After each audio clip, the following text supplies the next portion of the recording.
अस्सलाम वालेकुम, मैं हूं तैयब सैफ। आज हम बात कर रहे हैं हाजियों के हवाले से कि ये हुकूमत जो है हाजियों को भी लूटने से बाज नहीं आती, और ख़ास तौर पर अगर इक़दामात और इंतज़ामात का मामला हो तो उसमें भी ये अपने हाथ रंगने से बाज नहीं आती। इस वक्त सूरत हाल ये है कि पहले तो हाजियों के पैसे का बेदरेग इस्तेमाल किया जाता है। हाजी जो इनको अपने एक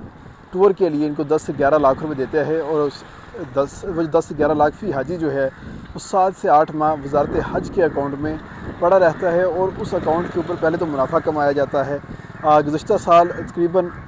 70 अरब रुपए जो हैं वो इकट्ठे हुए थे वज़ारत हज की जानिब से, और वो तमाम तर पैसे जो हैं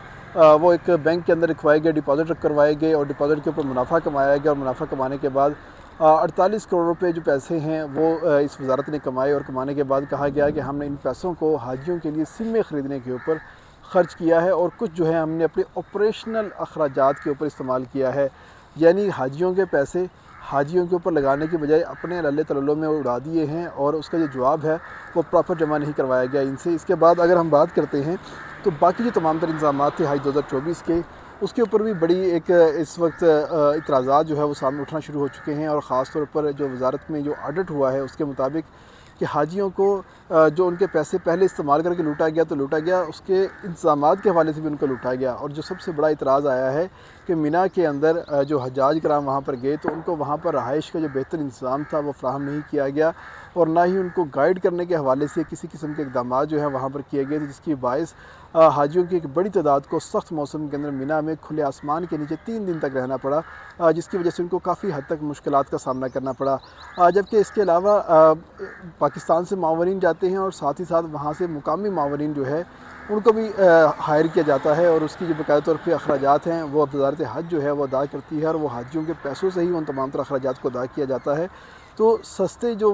मावनीन मिल रहे थे उनको इनकार करके जो मुकामी महंगे तरीन मावनीन थे उनको लिया गया, जिसके ऊपर सवालिया निशान जो है ऑडिट टीम की जानिब से उठा दिया गया, और पूछा गया है कि आखिर ये जो सेक्रेटरी थे या जो हज का अमला था, वज़ारत हज का अमला, ये आखिर क्या कर रहे थे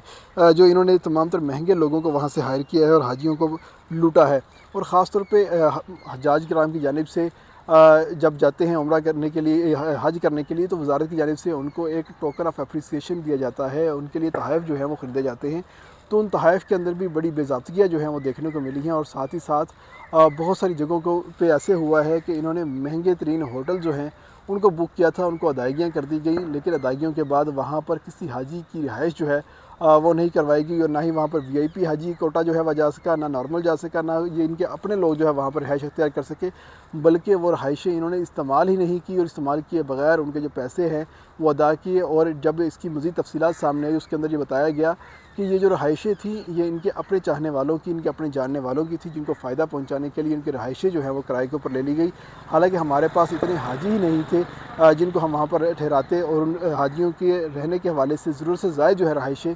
वो किराए पर ली गई थी। जिसके बाद जब कोई भी हाजी वापस आता है तो उसको आब ज़मज़म का तोहफ़ा जो है वो भी फ़राहम किया जाता है, तो जिसकी एक फ़्लैट रेट है एयरपोर्ट के ऊपर, वो 5 रियाल की एक 5 लीटर की बोतल जो है वो फ़राहम की जाती है।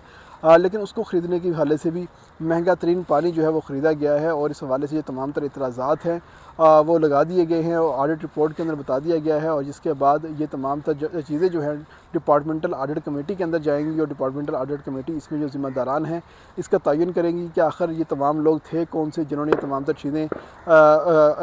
फ़ायदा उठाने के लिए इस्तेमाल की, और ख़ास तौर पे हाजियों के पैसे जो है वो लूटने के लिए इस्तेमाल किए, और हाजियों को सहूलत फ़राहम करने के बजाय उनका फ़ोकस रहा कि वो ख़ुद जो है वो पैसे कैसे कमा सकें। तो इन तमाम तर चीज़ों के हवाले से आज एक इजलास हुआ है, उस इजलास के अंदर कमेटी ने अपनी रिपोर्ट पेश की, और उस रिपोर्ट के अंदर बताया गया है कौन कौन ज़िम्मेदार है, जिसके अब ज़िम्मेदारान के तयन के हवाले से, उनकी सज़ा के हवाले से एक इजलास जो है वो अलग से होगा, जिसमें बताया जाएगा कि आखिर उन अफसरान के ख़िलाफ़ क्या क्या कार्रवाई की गई है। इसके साथ ही इजाज़त दीजिएगा। अगर आपको ये वीलॉग अच्छा लगा हो तो इसको ज़रूर लाइक कीजिएगा और इस चैनल को सब्सक्राइब कीजिएगा।